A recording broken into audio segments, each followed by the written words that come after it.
सौरभ दुबे जी, बांग्लादेश कट्टरपंथी ताकतों के हाथ में खेल रहा है, तो आपके पड़ोस में एक और पोटेंशियल थ्रेट पैदा हो रहा है। वहां पर जमात इस्लामी और बाकी जो संगठन है जिस तरीके से उन्माद कर रही हैं, उससे भारत के एक और बॉर्डर पर इन्फिल्ट्रेशन का, टेररिज्म का और दूसरी आतंकी गतिविधियों का रास्ता खुल सकता है। और मुझे यकीन है इस बात का कि हमारी एजेंसीज इस पर नजर रखी हुई होंगी।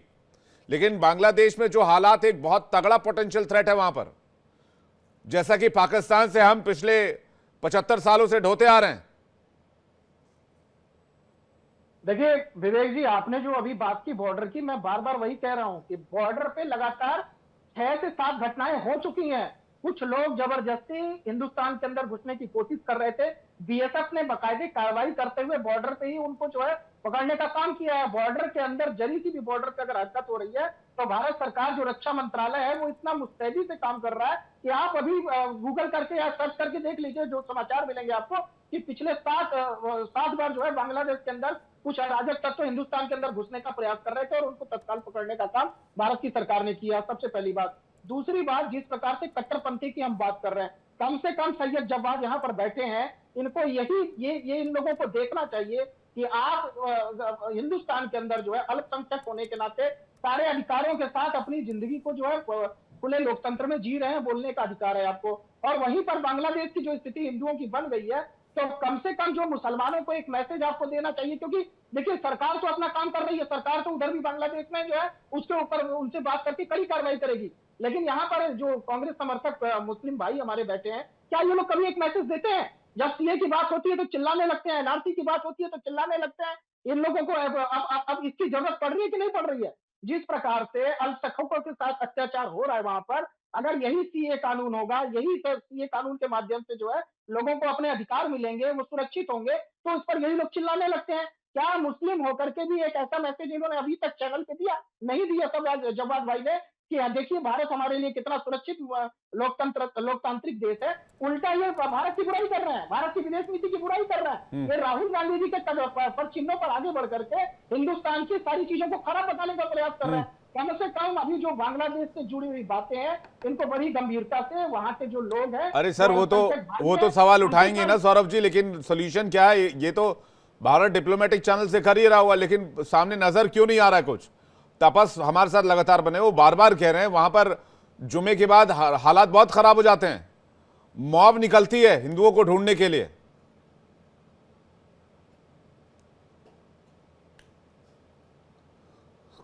तो ऐसे में कैसे काम चल पाएगा?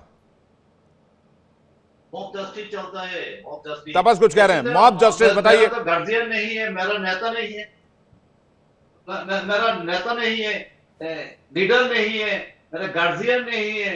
ऑल समस्त सब कुछ हिंदू है ना, सब किंतु हिंदू है ना। जो चिन्मय के पास में एकत्रित हो जा रहे हैं, और Bangladeshi government have panic. That is why he was sent to jail. क्या है, एक बार बताइएगा तपस जी, अगर आपको आवाज आ पा रही है।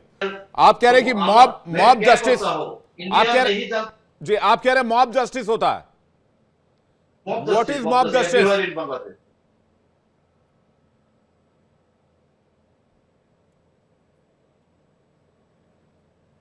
Mob justice means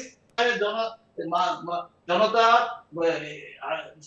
सेक्रेटरीट में आकर ढूंढता है, आक्रमण करता है, मारता है, सब कुछ जनता है। इसको भी पोजीशन है, हिंदू भी इन पोजीशन है, पोजीशन मिसिल में है, सब कुछ है। मॉब जस्टिस चलता है। Government in very bad position. Police नहीं काज करता है।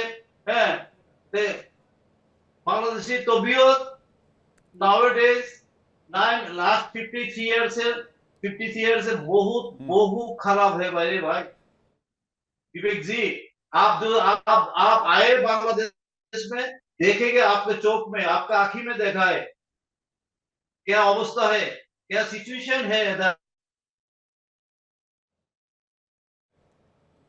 ठीक है, सैयद जवाद हमारे साथ जुड़ गए हैं। एक बार फिर से बीच में कनेक्शन डिस्टर्ब हुआ था। सैयद जवाद, देखिए ये एक ऐसा सिचुएशन है जिसमें कि Bharat leader for the Bharat में चाहे वो जितने भी पॉलिटिकल पार्टीज हो, मुझे लगता है इस पर ऑल पार्टी मीटिंग भी होनी चाहिए और बांग्लादेश के हालात पर सरकार से राय मशविरा होनी चाहिए कि इसमें क्या पोटेंशियल कदम उठाए जा सकते हैं, कितने एक्सट्रीम तक भारत जा सकता है, कहां तक उन लोगों की हेल्प की जा सकती है, क्योंकि पड़ोस में जिस तरह के जुल्म और जिस तरह के हालात हैं उसको देखकर चुप रहना ये ठीक बात नहीं होगी।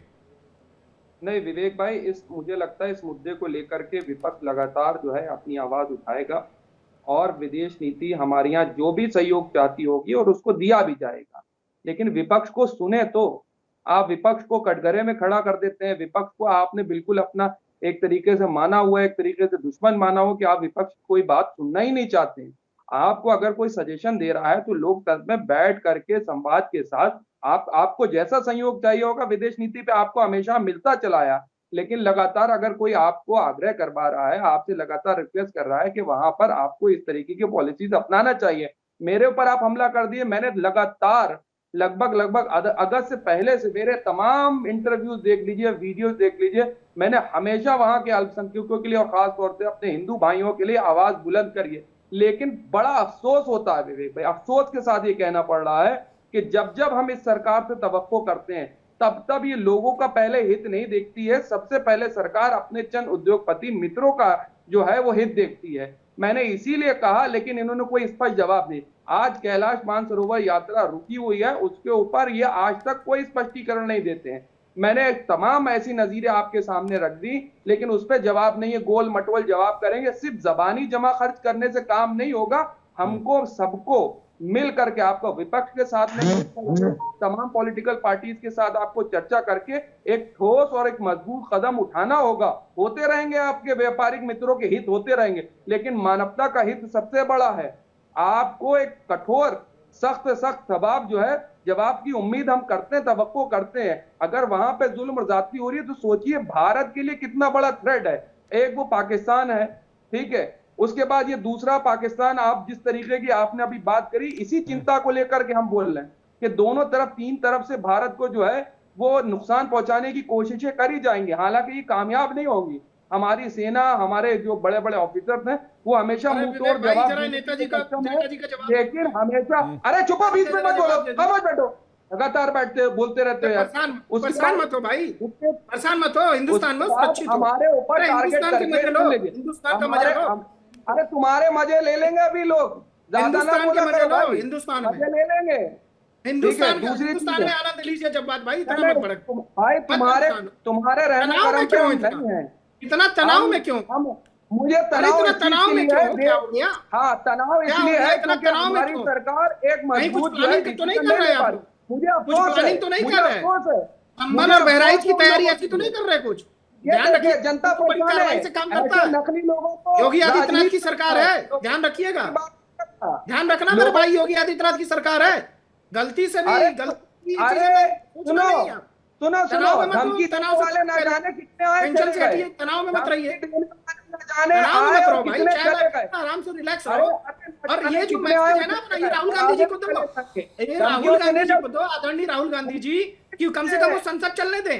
ये जो आप यहाँ पे ज्ञान दे रहे हैं, ये कांग्रेस पार्टी को ज्ञान दीजिए कि संसद के अंदर इस मुद्दे को रख के विपक्ष को बोलिए कि भारत के अल्पसंख्यकों को ऑन टेलीविजन कर रहा है, संसद को चलने नहीं देगा। ज्ञान अपना पहले अपने विपक्ष के साथियों को दीजिए, आदरणीय राहुल गांधी जी को दीजिए। संसद में मुद्दा रखा जाएगा ना, या आप यहीं से सारी विदेश नीति एक एक करके देख लो, देख लो। अरे परेशान मत होइए, देखिए संबल में भी अभी कार्रवाई होगी, बहराइच वाले पे भी कार्रवाई होगी। बांग्लादेश की चिंता तो कर रही है भारत सरकार, इसकी भी कार्रवाई की, यहाँ पे की जाएगी कार्रवाई। आप चिंता मत करिए। आप तनाव में क्यों है? क्या हो गया आपके साथ? तनाव में क्यों है? क्योंकि कोई ठोस कदम आप ना हिंदुओं के लिए ना मुसलमानों के लिए, विदेश नीति के ऊपर जिस तरीके का जुल्म हो रहा है, इसलिए तनाव में हो मेरे भाई। अब मेरे भाई मेरे को शांति से सुन लीजिए, ठोस नीति मैं बताता हूँ क्या।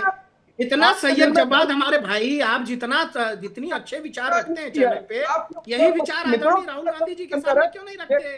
जब मानव सरकार आपके दिल के अंदर नहीं हो सकता, आपके उद्योगपति मित्रों का दर्द आपके दिल में बोल रहा है। हमारा दर्द हम तनाव में इसलिए है क्योंकि भारत की जिस तरीके से आप स्थिति बना रहे हैं, जिस तरीके से भारत को आप डायरेक्शन दे रहे हैं, आने वाले वक्त में बांग्लादेश के सामने, और बांग्लादेश भी हमारे लिए खतरनाक साबित हो सकता है। माहौल बना के रखा है, ऐसा माहौल क्यों बनाया है कि जहां पर कोई जनता की बात ही न पहुंच पाए। संसद को चलने की जिम्मेदारी किसकी है? सरकार की है और विपक्ष दोनों की है।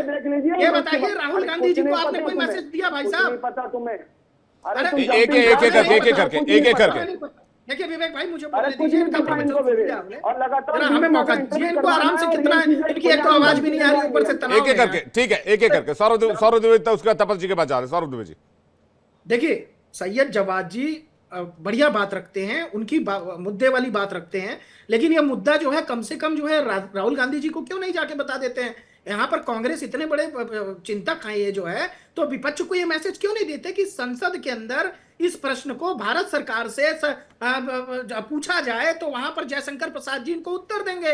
वहां पर जब तार्किक तरीके से उत्तर मिलेगा तो वो आपको समझ में आएगा कि भारत की विदेश नीति क्या है। क्योंकि हमें तो समझ में आ रही है कि भारत की जो विदेश नीति है वो किस प्रकार से शांतिपूर्ण माहौल बनाते हुए और बांग्लादेश के ऊपर अपने लोगों की रक्षा करना, अल्पसंख्यक समुदाय को बचाना, और सिर्फ वहां पर सिर्फ हिंदुस्तान के नहीं और भी जगह के लोग हैं। हिंदुस्तान तो अपने अल्पसंख्यकों को बचाएगा ही बचाएगा, लेकिन जो वहां पर अत्याचार जो लोग हिंसा फैला रहे हैं उसको रोकने का आप मेरे को बताइए। दो तीन कुछ राहुल गांधी जी ने आपको कुछ बताया है? राहुल गांधी जी ने आपको निर्देश दिया है क्या? ठीक है, तपस से जल्दी से एक रिएक्शन लेते हैं। तपस, भारत की तरफ से लगातार कोशिश की जा रही है और दबाव भी बनाया जा रहा है।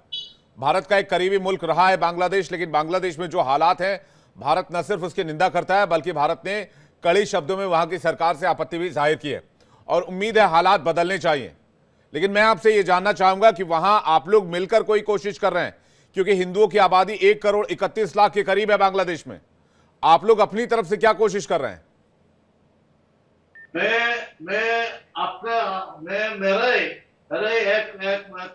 एक जनसभा करता हूँ in my town, Comilla town. 27 December 27 December एक जनसभा होता है इधर बांग्लादेश कुमिल्ला में। Comilla is one of the district of Bangladesh. जो टुमारो इस्कॉन प्रभु का मुक्ति दे रहा है और ना दे रहा है, मैं आंदोलन चल जाते हो। We will not depend on India. We are not depend on any country. We will fight for us.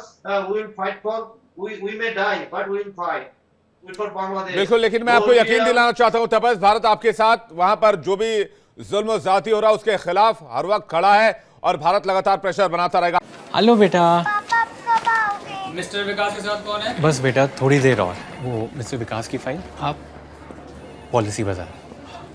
Ma'am, आपका हेल्थ इंश्योरेंस क्लेम अप्रूव हो गया है, अब आप सर को घर ले जा सकती हैं। क्लेम के टाइम पे हमेशा आपकी हेल्प को तैयार। पॉलिसी बाजार, 1 करोड़ का हेल्थ इंश्योरेंस सिर्फ 390 रुपए महीने से शुरू।